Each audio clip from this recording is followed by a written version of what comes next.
ఈ ఎన్నికల్లో ఎమ్మెల్యే అభ్యర్థి సంజయ్ గారికి ధన్యవాదాలు తెలియజేస్తూ, పెద్దలు భారతీయ జనతా పార్టీ ఈ దేశంలో ప్రధాని నరేంద్ర మోడీ గారికి అత్యంత సన్నిహితులు, భారత దేశ రాజకీయాల్లో దాదాపు 50 సంవత్సరాల సుదీర్ఘ చరిత్ర కలిగినటువంటి ఆంధ్రప్రదేశ్ ముఖ్యమంత్రి మనందరి ప్రియతమ నాయకులు శ్రీ నారా చంద్రబాబు నాయుడు గారిని ఈ సభను ఉద్దేశించి మాట్లాడాల్సిందిగా మీ అందరి తరపున హృదయపూర్వకంగా ఆహ్వానిస్తున్నాను.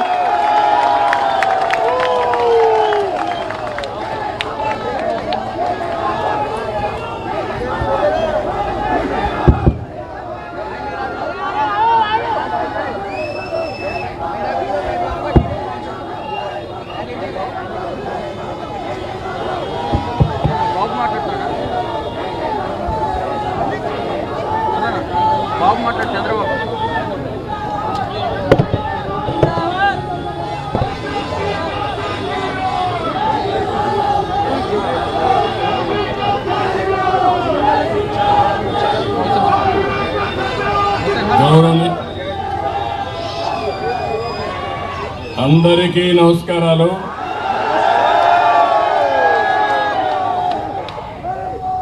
सब लोगों को सलाम लेकुम. అందరికీ మరొకసారి అభినందనలు. ఈ రోజు మనందరం కూడా ఇక్కడ బీజేపీ అభ్యర్థి శ్రీ సంజయ్ గోయల్ ని గెలిపించడానికి ఇక్కడ సమావేశమయ్యాం. గట్టిగా చప్పట్లు కొట్టి గెలిపిస్తామని సంకల్పం చేయాలి. గౌరవనీయులు కేంద్ర మంత్రివర్యులు మనోహర్ లాల్ ఖట్టర్ గారు, గౌరవనీయులు కేంద్ర మంత్రివర్యులు సివిల్ ఏవియేషన్ శాఖ మంత్రి రామ్మోహన్ నాయుడు గారు, కేంద్ర మంత్రి పెమ్మసాని చంద్రశేఖర్ గారు, గౌరవ పార్లమెంట్ సభ్యులు శ్రీ అరుణ్ గోవిల్ గారు, గౌరవ పార్లమెంట్ సభ్యులు లావు కృష్ణదేవరాయలు గారు, ఈరోజు ఇక్కడ సమావేశం ఫార్మర్ యూనియన్ మినిస్టర్ గౌరవనీయులు చంద్రశేఖర్ గారు, బీజేపీ స్టేట్ అధ్యక్షులు గౌరవనీయులు వీరేంద్ర సత్యదేవ్ గారు, vice president BJP Andhra Pradesh unit Vishnu Reddy గారు, అదే మాదిరిగా జిల్లా పార్టీ అధ్యక్షులు దీపక్ గాబా గారు, జిల్లా ప్రభారి గుప్తా గారు, అదే మరి రాజేష్ సోది గారు, వేదిక పైన పెద్దలు, ఢిల్లీలో నేను ఇక్కడ వస్తున్నానంటే ప్రత్యేకంగా ఈ కార్యక్రమానికి వచ్చిన తెలుగు ప్రజానీకానికి, ఢిల్లీలో కూడా చాలా మంది ఆంధ్ర సీఎం వస్తున్నాడంటే ఏమి చెప్తాడో ఇందామని వచ్చినటువంటి మన ఢిల్లీ వాసులందరికీ మనస్ఫూర్తిగా నా నమస్కారాలు, అభినందనలు. నేను ఢిల్లీలో తెలుగు వాళ్ళు ఇంతమంది ఉంటారని ఎప్పుడూ అనుకోలేదు, కానీ ఈరోజు మీ ఉత్సాహం చూస్తా ఉంటే ఢిల్లీలో ఉండే ఒక్క తెలుగు వారు కూడా బీజేపీ కాకుండా వేరే పార్టీకి ఇయ్యరు. అన్ని ఓట్లు ఏకపక్షంగా బీజేపీకే పడతాయి. ఈరోజు ఒక్క విషయం మనం గుర్తుపెట్టుకోవాలి. ఈరోజు తెలుగు వాళ్ళు ఢిల్లీలోనే కాదు, ప్రపంచంలో అన్ని దేశాల్లో ఉన్నారు. మొన్న నేను జూరిక్ వెళ్ళాను, దావోస్కి వెళుతూ. నేను వెళుతున్నానంటే 600 మంది సమావేశమయ్యారు. అంటే జూరిక్ లో కూడా 600 మంది స్విట్జర్లాండ్ లో ఉన్నారంటే అది భారతీయుల సత్తా, అదే మాదిరిగా తెలుగు వారి సత్తా అని చెప్పి కూడా నేను మీకు తెలియజేస్తున్నా. ఈరోజు మనం చూస్తే నేను దావోస్కి వెళ్ళాను. నేనే కాదు మహారాష్ట్ర సీఎం, అదే మరి మిగిలిన తెలంగాణ సీఎం కానీ, అదే మరి కొంతమంది కేంద్ర మంత్రులు అందరం కలిసి అక్కడికి వెళ్ళాం. ఎక్కడికి పోయినా భారతదేశం పేరు మారుమోగింది.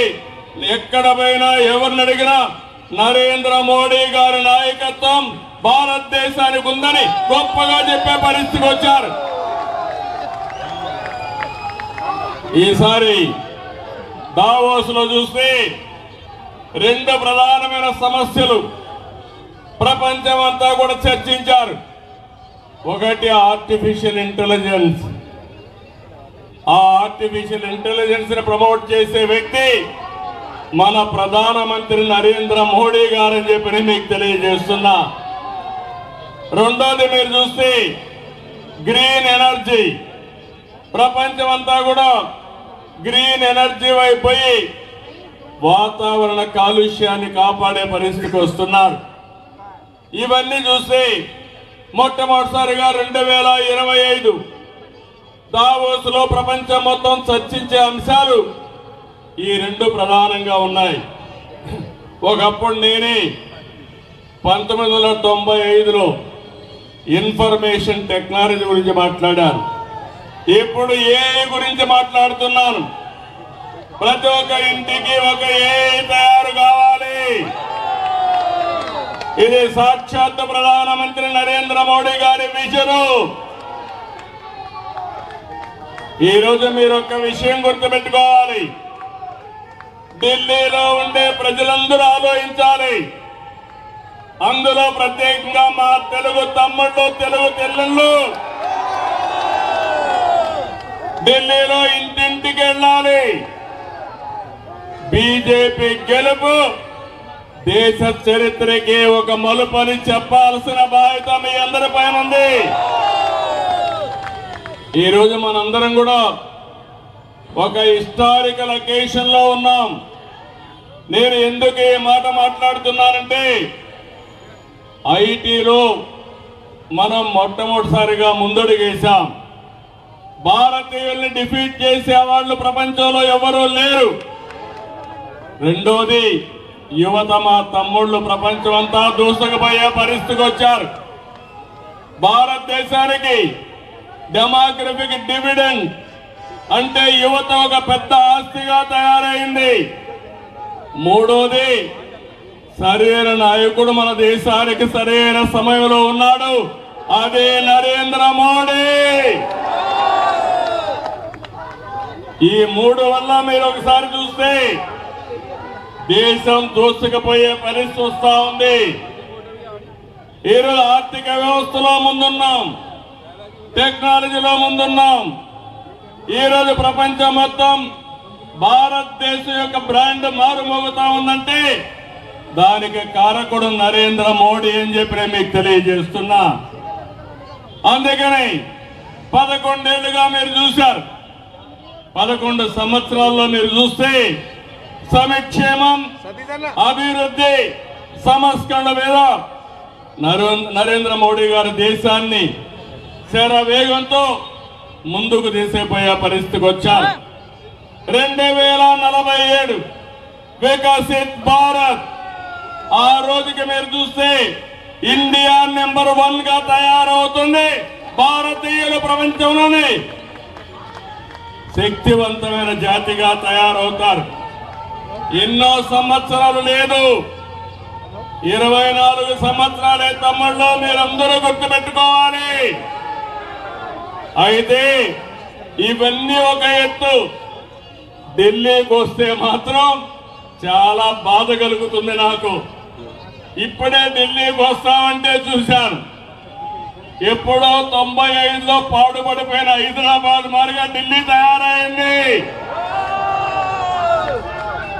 ఎవరు కారణమని నేను అడుగుతున్నా మిమ్మల్ని అందరినీ. 10 ఏళ్ళు ఎవరు పరిపాలించారు ఈ ఢిల్లీని? అదే గాని డబల్ ఇంజిన్ సర్కార్ గాని వచ్చుంటే ఢిల్లీ కూడా వాషింగ్టన్ ని, న్యూయార్క్ ని తనదన్నే విధంగా తయారయ్యేది. ఈరోజు ఒక విషయం మీరు చూస్తే ఢిల్లీకి వస్తే వెదర్ పొల్యూషన్. ఏం తమ్ముళ్ళు ఈ గాలితో మనం ఎట్టున్నామో నాకైతే అర్థం కాలేదు. 417 ఢిల్లీ ఎయిర్ క్వాలిటీ ఇండెక్స్ అంటే చాలా మంది హైదరాబాద్కి వెళ్ళిపోదాం, బెంగళూరుకి వెళ్ళిపోదాం అనే పరిస్థితికి వస్తున్నారు. దానికి కారణం ఇక్కడ పరిపాలించిన పాలకులని చెప్పి కూడా నేను మీకు తెలియజేస్తున్నా. ఒక పక్కన వెదర్ పొల్యూషన్, రెండో పక్కన పొలిటికల్ పొల్యూషన్ కూడా తయారైపోయింది ఢిల్లీలో. అవునా కాదా తమ్ముళ్ళు అని మిమ్మల్ని అడుగుతున్నా. ఈ రెండు కలిపి ఢిల్లీ కలుషితమైపోయింది. నేను అందుకనే మిమ్మల్ని అందరినీ ఒకటే కోరుతున్నా, అభివృద్ధి రాజకీయాలు, మంచి జీవన ప్రమాణాలు మీ జీవితాల్లో రావాలంటే మళ్ళీ మనమందరం కమలాన్ని గెలిపించుకోవాల్సిన అవసరం ఉంది. కమలంగాని గెలిస్తే ఢిల్లీ బాగుపడుతుందని చెప్పి కూడా నేను మీకు తెలియజేస్తున్నా. రాజధాని ఢిల్లీ, మనం గర్వపడే విధంగా రాజధాని ఉండాలి. ఎవరైనా సరే ఆలోచించేది మన ఇల్లు బాగుండాలి, మన దేశ రాజధాని బాగుండాలి, మన రాష్ట్ర రాజధాని బాగుండాలని కోరుకుంటాం. అలాంటి ఈ ప్లేస్ లో మళ్ళీ మనందరం ఊపిరి పీల్చుకోవాలంటే నరేంద్ర మోడీ గారు ఆక్సిజన్ మనకిస్తే తప్ప ఈ ఢిల్లీకి మోక్షం లేదని మరొకసారి ఢిల్లీ వాసులందరికీ విజ్ఞప్తి చేస్తున్నాను. అందుకే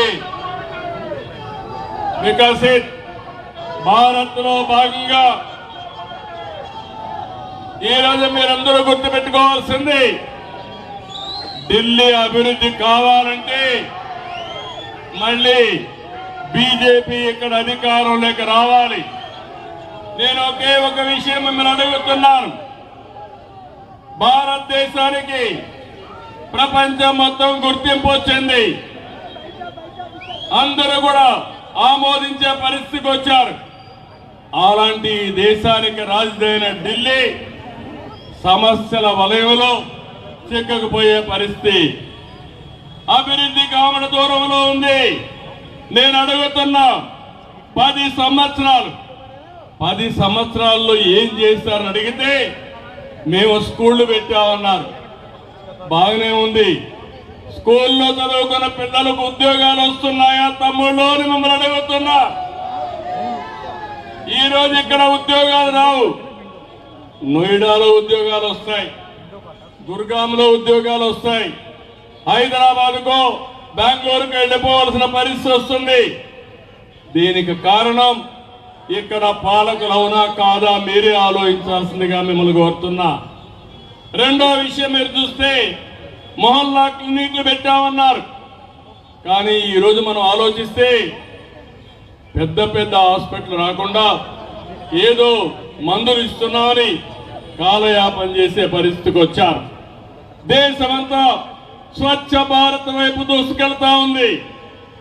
ఢిల్లీ మాత్రం మురికి కుంపగా తయారయ్యే పరిస్థితి వచ్చింది. ఇప్పుడే మా ఎంపీలు కొంతమంది మన ఢిల్లీలో స్లమ్ ఏరియాకి వెళ్ళారు. స్లమ్ ఏరియాలకు వెళ్తే తాగునీటి పైపులు కానీ మురుగు కాలువలు ప్రవహించే ప్రాంతాలు రెండు కలిసిపోయే పరిస్థితికి వచ్చాయి. తాగేదానికి స్వచ్ఛమైన నీరు లేని పరిస్థితి ఢిల్లీలో వచ్చింది. దీనికి కారకులు ఎవరని నేను అడుగుతున్నా. ఇవన్నీ కూడా చాలా సమస్యలు వచ్చే పరిస్థితికి వచ్చాయి. అందుకనే ఇంకొక పక్కన మీరు చూస్తే ఒకప్పుడు బీహార్ నుంచి చాలా మంది ఉపాధికి ఇక్కడికి వచ్చేవాళ్ళు. ఇప్పుడు బీహార్ నుంచి ఇక్కడికి రావడంలా నేరుగా సౌత్ ఇండియాకు వస్తున్నారు. దాని ఉద్దేశం అభివృద్ధి ఎక్కడ ఉంటే అక్కడికి మైగ్రేషన్ ఉంటుంది. అలాంటిది అభివృద్ధి పూర్తిగా ఆగిపోయే పరిస్థితి తీసుకొచ్చే పరిస్థితికి వచ్చారు. నేను ఇప్పుడే వస్తూ చూశాను, ఎలక్షన్ మేనిఫెస్టో చూశాను. ఎలక్షన్ మేనిఫెస్టో చూస్తే BJP one of the best election manifesto ఇచ్చారు. ఈ రోజు మీరు చూసినప్పుడు దగ్గర ప్రతి ఒక్క మహిళకి 2,500 రూపాయలు నెలకిస్తామని బీజేపీ చెప్తే ఆపైతే 2,100 రూపాయలే. 2 గ్యాస్ సిలిండర్లు ఫ్రీగా ఇచ్చి హోలీకి దీపావళికి 500 రూపాయలు ప్రతి సిలిండర్కు ఉచితంగా ఇస్తామని బీజేపీ చాలా స్పష్టంగా హామీ ఇచ్చారు. ఆయుష్మాన్ భారత్ లో 5 లక్షల రూపాయలు ఆరోగ్యం కోసం ఉచితంగా డబ్బులు ఇస్తున్నారు. ఇది కాకుండా పేదవాళ్ళకి మరో 5 లక్షలు ఇవ్వడానికి ముందుకు పోయారు. అదే ఆపం చూస్తే సంజీవని యోజన కింద ఫ్రీ మెడిసిన్స్ ఇస్తున్నారు తప్ప దానికంటే ఇంకోటి లేదు. ఇంకో పక్కన చూస్తే పెన్షన్లన్నీ కూడా సీనియర్ సిటిజన్లకి 2,500 రూపాయల వరకు ఇస్తున్నారు. అదే మరి వితంతువులకి, అదే మరిగా దివ్యాంగులకి 2,500 నుంచి 3,000 రూపాయలు ఇస్తున్నారు. వీళ్ళని చూస్తే ఎవరైతే రిలీజియస్ ప్రీస్ట్ ఉన్నారో వాళ్ళకు మాత్రం ఇచ్చే పరిస్థితికి వచ్చారు. ఎవరైతే గర్భిణీ స్త్రీలకి దగ్గర 6 న్యూట్రిషన్ ప్రోడక్ట్స్ కింద 21,000 ఇస్తున్నారు. కేజీ నుంచి పీజీ వరకు ఉచిత విద్య ఇస్తే మాత్రం విదేశీ విద్య ఇస్తా అన్నారు. ఈరోజు ఇచ్చే మంచినీళ్ళు కానీ కరెంటు కానీ బీజేపీ కూడా ఉచితంగా ఇస్తామని చెప్పి చాలా స్పష్టంగా హామీ ఇచ్చారు. ఇవి కాకుండా గరీబ్ కళ్యాణ్ అన్న యోజన కింద 5 కేజీల రైస్ కూడా బీజేపీ ఉచితంగా ఇచ్చే పరిస్థితి వచ్చింది. నేను ఇక్కడ ఒకే విషయం చెప్తున్నాను. ఈరోజు ఢిల్లీ చూస్తే ప్రతి ఒక్కరూ విమర్శించే పరిస్థితికి వచ్చారు. తాగునీరు అందించడంలో ఆ పార్టీ పూర్తిగా విఫలమైంది. ప్రధానమంత్రి గారు అమృత్ కింద ఇంటింటికి స్వచ్ఛమైన నీళ్లు కొళాయి ద్వారా ఇవ్వాలని సంకల్పించారు. 45% అందులో సబ్సిడీ కూడా ఇస్తున్నాడు. కానీ కేంద్రం సబ్సిడీ ఇస్తే దాన్ని అమలు చేయలేని అసమర్థ ప్రభుత్వం ఈ ఢిల్లీలో ఉందని చెప్పి కూడా నేను మీకు తెలియజేస్తున్నా. రాజధాని దుర్గంధ చరిత్రంగా మారింది. దీనికి కారణం ఎవరని నేను అడుగుతున్నాను. అదే గాని బీజేపీ ఉంటే నరేంద్ర మోడీ గారి నాయకత్వంలో స్వచ్ఛ భారత్ లో భాగంగా ఢిల్లీ స్వచ్ఛంగా తయారవుతుంది, పరిశుభ్రంగా ఉంటుంది. యమునా నది శుద్ధి చేస్తారని ప్రగల్భాలు పలుకుతున్నారు. నేను అడుగుతున్న 10 ఏళ్ళు అయింది. 10 ఏళ్లలో శుద్ధి చేయనాడు మీరు చేయగలుగుతారా అని మిమ్మల్ని అడుగుతున్నాను. తమ్ముళ్ళు మీరే చెప్పాలి. గంగా నది ప్రక్షాళన జరుగుతా ఉంది. మళ్ళీ యమునా ప్రక్షాళన జరగాలంటే అది నరేంద్ర మోడీ గారికే సాధ్యం. ఎక్కడ అభివృద్ధి లేదు, రోడ్లు లేవు, మౌలిక సదుపాయాలు లేవు. ఎయిర్ పొల్యూషన్ అయితే నేను కూడా మళ్ళా ఎప్పుడెప్పుడు వెళ్ళిపోవాలని చూసే పరిస్థితికి వస్తున్నాం. దేశంలో ఉండే ఎంపీలంతా ఇక్కడున్నారు. అలాంటి ఎంపీలుండే ఈ ప్రాంతంలో ఇలాంటి భయంకరమైన పరిస్థితులుంటే ఏ విధంగా భరిస్తామో మీరే ఆలోచించాలి. నేను ఒకటే ఈ సమావేశంలో కోరుతున్నాను. రాజకీయాలంటే అధికారం కోసం కాదు, ప్రజాసేవ కోసం. రాజకీయాల ద్వారా మీ జీవితాలు బాగు చేసి వ్యవస్థ రావాలి. అయారాం గయారాములు కాదు, ప్యాలెస్లు కట్టుకునే వాళ్ళు కాదు, ప్రజలకు చిత్తశుద్ధిగా సేవ చేసే వాళ్ళు కావాలి. కానీ ప్యాలెస్లు కట్టుకొని విలాసవంతమైన జీవితాలు నివసించే వాళ్ళు కాదని మీకు తెలియజేస్తున్నా. అందుకని నేను ఒకటే మీకు విజ్ఞప్తి చేస్తున్నాను. ఈసారి మళ్ళీ అభివృద్ధి జరగాలంటే, సంక్షేమం కొనసాగాలంటే, ప్రజల జీవితాల్లో మార్పు రావాలంటే బీజేపీ ఓటేయాలి, కమలం గుర్తు కోటేయాలి. ఇక్కడ సంజయ్ గోయల్ గారిని గెలిపించవలసిందిగా మరొక్కసారి అందరికీ విజ్ఞప్తి చేస్తున్నా. మొన్ననే మీరు చూస్తే ఆంధ్రప్రదేశ్ లో తెలుగుదేశం, జనసేన, బీజేపీ కలిసి పోటీ చేశాం. అక్కడ పరిపాలనలో ఉండే పార్టీ అడ్రస్ గల్లంతైంది, డిపాజిట్లు కూడా రాలేదు. ప్రజలు నమ్మారు. డబుల్ ఇంజన్ సర్కార్, డబుల్ డిజిట్ గ్రోత్, అందరికీ ఉద్యోగాలు వస్తాయని నమ్మి ఓట్లేశారు. నమ్మి ఓట్లేస్తే 7 నెలలు 7 లక్షల కోట్ల రూపాయలు పెట్టుబడులు వచ్చాయంటే అది డబుల్ ఇంజన్ సర్కారు యొక్క ప్రత్యేకత. ఈరోజు నేను అడుగుతున్నా, ఇక్కడ హాఫ్ ఇంజన్ సర్కార్ ఉంది. డబుల్ ఇంజన్ సర్కార్ రావాలంటే మళ్ళీ బీజేపీ గవర్నమెంట్ ఇక్కడ రావాలి. గవర్నమెంట్ ఇక్కడ వస్తే నరేంద్ర మోడీ గారు ఢిల్లీ సెంట్రల్ గవర్నమెంట్ లో ఉంటే అభివృద్ధి పరిగెత్తుంది, సంక్షేమం సుజావుగా జరుగుతుంది. ఈ విషయం మీరు గుర్తుపెట్టుకోవాల్సిందిగా నేను కోరుతున్నా. ఢిల్లీ దేశానికి గుండెకాయ, ప్రపంచానికి ఆదర్శం. ప్రపంచ నేతలు ఇక్కడికి వచ్చినప్పుడు ఈ ఢిల్లీని చూసి ఢిల్లీ ఏంటి వాటిగా ఉందంటే మనందరికి కూడా కొంత బాధ కలుగుతుందని చెప్పి నేను మీకు తెలియజేస్తున్నా. అందుకని ఈరోజు మీరు చూడాలి, ఫ్రీ రేషన్ నుంచి వరల్డ్ క్లాస్ ఇన్ఫ్రాస్ట్రక్చర్ వరకు, జల్ జీవన్ మిషన్ నుంచి డిజిటల్ ఇండియా వరకు మోడీ గారు చేపట్టిన ప్రతి ఒక్క కార్యక్రమం భారతదేశ భవిష్యత్తు కోసమే చేశారు. స్కిల్ ఇండియా గాని, మేక్ ఇన్ ఇండియా గాని, ఎంఎస్ఎంఈలు గాని, నిన్న ఇచ్చిన బడ్జెట్ లో జల్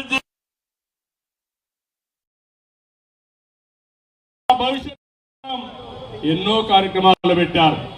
కడాన ఢిల్లీలో ఎంప్లాయీస్ ఎక్కువ ఉంటారు. 12 లక్షల వరకు ఇన్కమ్ ట్యాక్స్ లేకుండా చేసిన ఏకైక ప్రభుత్వం ఎన్డీఏ ప్రభుత్వం.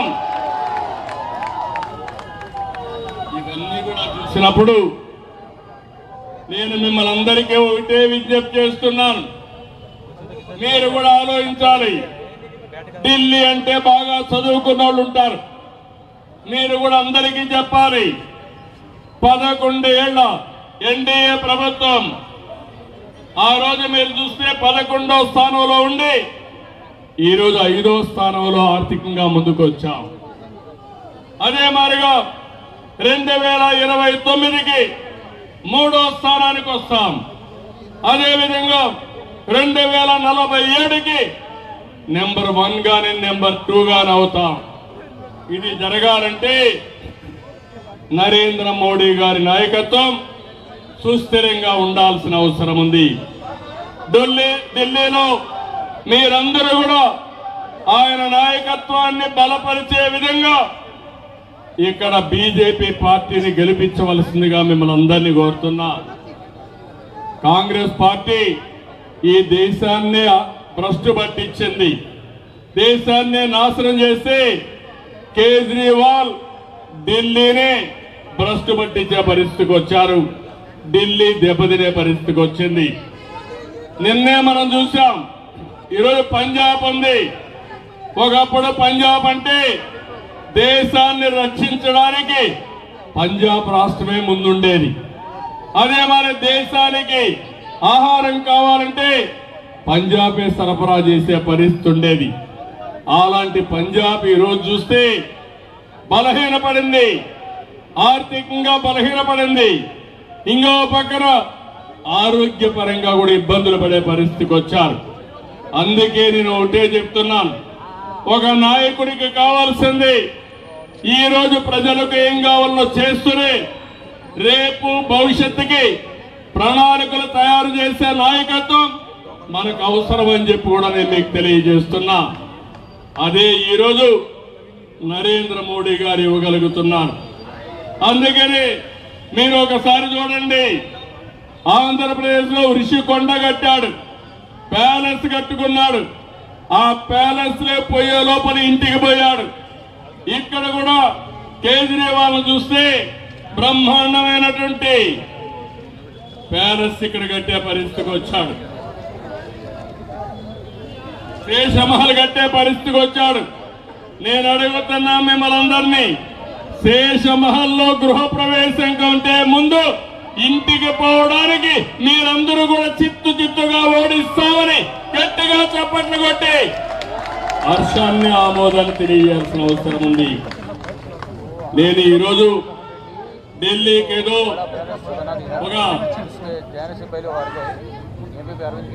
ఒక పార్టీని గెలిపించడానికే కాకుండా ఈరోజు నేను ఆలోచించండి, దేశ భవిష్యత్తు కోసం ఏ పార్టీ గెలిస్తే ఈ దేశం బాగుపడుతుందో ఆలోచించే విధంగా మీకు చెప్పడానికి వచ్చాం.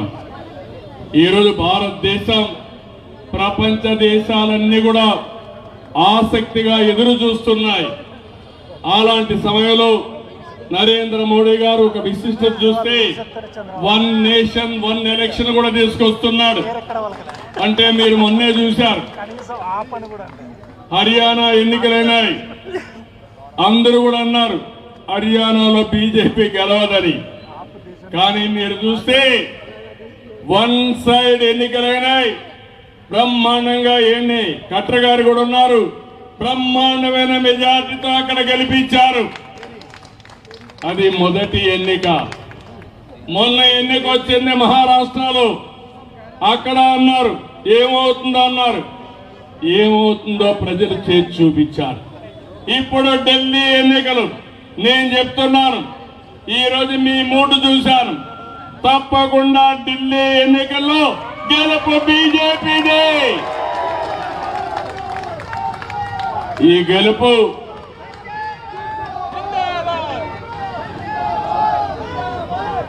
గెలుపు దేశ ప్రజల గెలుపు కావాల్సిన అవసరం ఉంది. ఈరోజు ఒక విషయం మనందరం కూడా కేంద్రం బడ్జెట్ చూశారు, అత్యంత కీలకమైన వ్యవసాయానికి, నీటిపారుదల శాఖకి, గ్రామీణ అభివృద్ధికి, పారిశ్రామిక అభివృద్ధికి, ఆరోగ్య రంగాలకు ప్రాధాన్యత ఇచ్చారు. ఇలాంటి అనేక కార్యక్రమాలు చేసినప్పుడు ఈరోజు మనందరం కూడా గుర్తుపెట్టుకోవాల్సింది, రాబోయే రోజుల్లో ఇంకా సమర్థవంతంగా ముందుకు పోవాల్సిన అవసరం ఉంది. చాలా రోజుల తర్వాత భారతదేశానికి ఒకప్పుడు మీరు చూస్తే సర్దార్ వల్లభాయ్ పటేల్ చూశాం. ఆ రోజు కూడా కొంతమంది దేశంలో మేము విడిపోతాం, ప్రత్యేక దేశంగా ఉంటామని ఉక్కు సంకల్పంతో దేశాన్ని ఒకటి చేసిన వ్యక్తి సర్దార్ వల్లభాయ్ పటేల్ గారని చెప్పి కూడా నేను మీకు తెలియజేస్తున్నా. ఈరోజు అలాంటి స్ట్రాంగ్ లీడర్ నరేంద్ర మోడీ గారు. ఈరోజు ఆయన ఒక టీమిండియాగా అందరినీ కలిపి భారతదేశాన్ని ప్రపంచంలోనే నెంబర్ 1 దేశంగా చేయాలని ఉక్కు సంకల్పంతో ముందుకెళ్తున్నారు. అలాంటి వ్యక్తికి మనం పూర్తిగా మద్దతు ఇవ్వాల్సిన అవసరం ఉంది. ఇది జరగాలంటే ప్రజలందరూ ఒకటి కావాలి, మనమే ఒక సైనికులుగా తయారు కావాలి. అభివృద్ధి కోసం, సంక్షేమం కోసం, భావితరాల భవిష్యత్తు కోసం సమిష్టిగా ఉద్యమించాల్సిన అవసరం ఉంది. ఇలాంటి ఎన్నికలు వచ్చినప్పుడు ఈ ఎన్నికల్లో మనం అందరం కూడా మన శక్తి వంచన లేకుండా పనిచేయాల్సిన అవసరం ఉంది. ఇక్కడికి వస్తే ఏపీ, తెలంగాణ, ఆంధ్ర అసోసియేషన్ ఢిల్లీ, తెలుగు వారు ఎక్కడున్నా ఒకటే, అది తెలుగు జాతి. వాళ్ళకు అండగా నేను ఉంటాను, మీకు తోడుగా ఉంటాం. భారతదేశం ముందుకెళ్ళాలి, ఈ దేశాన్ని ముందుకు నడిపించడంలో తెలుగు జాతి అగ్రస్థానంలో ఉండాలని ప్రత్యేకంగా కోరుకుంటున్నా. అందుకే ఏపీ, తెలంగాణ, ఆంధ్ర అసోసియేషన్ ఢిల్లీని అభినందిస్తున్నా. 3 రోజులే టైం ఉంది. మీరందరూ కూడా ఇంటింటికి వెళ్ళండి. ఈరోజు అభివృద్ధికి మారు పేరు తెలుగు జాతి. మీరందరూ కూడా అందరికీ చెప్పి I'm requesting citizens of Delhi. I came here not only appealing Telugu community. I wanted to appeal all communities in the country, all citizens in this country. This is a great nation. We are in inspiring time. I am telling you, all of you, Narendra Modi for the last 11 years, he promoted India all over the world. He made India is a strong brand. Earlier I used to go so many countries. I had an experience in this country. I was in politics for the last 45 years. I know all those things. But at the same time,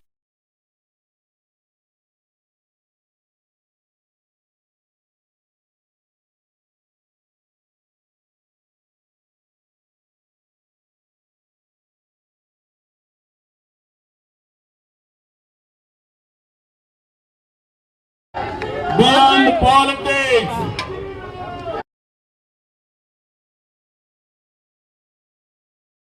everybody has to think about the nation building.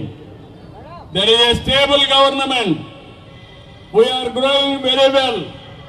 If you see the development of India, fast developing country in the world, only India. That is our strength as on today. Even recently, our budget figures you have seen. Technology AI is promoting, agriculture is promoting, is pro-poor policies, and also middle class, how to empower them. All these things is working, especially in Delhi. You wanted to have fresh air. That is possible only Narendra Modi ji.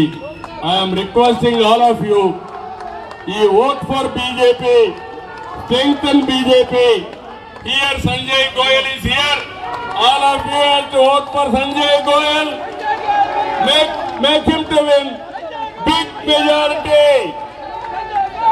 With this, again and again, I am appealing Delhi citizens.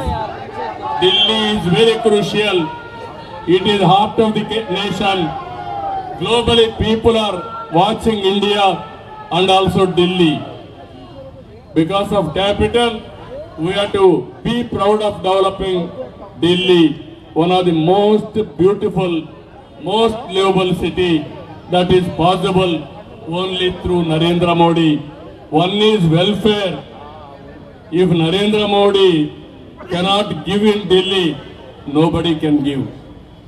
Even in Delhi, they can give everything.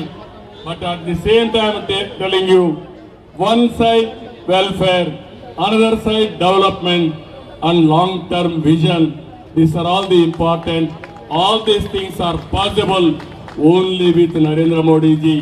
I appeal all of you, vote for BJP, develop the nation, build the nation. Thank you, Anandal. ఎవరైతే తెలుగు వాళ్ళందరూ వచ్చారో మరొకసారి అందరినీ అభినందిస్తూ wonderful experience in Delhi. నేను ఈరోజు ఆంధ్రాలో ఉన్నట్టే ఉంది, హైదరాబాద్లో ఉన్నట్టే ఉంది. అలాంటి ఉత్సాహంగా ఉన్నారు. 4 రోజులు పనిచేయండి, బీజేపీని గెలిపించండి. మళ్ళీ ప్రమాణ స్వీకారానికి వస్తాం. ఆ రోజు మిమ్మల్ని అందరినీ కలుస్తామని చెప్పి తెలియజేసుకుంటూ అందరికీ నమస్కారాలు. జై హింద్.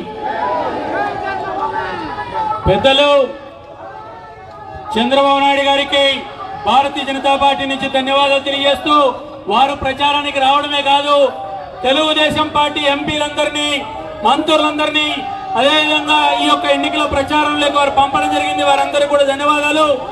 మన మధ్యలో ఆంధ్రప్రదేశ్ వైద్య విద్యా శాఖ మంత్రి సత్యకుమార్ గారు ఉన్నారు. వారికి కూడా స్వాగతం పలుకుతూ ఉన్నాం.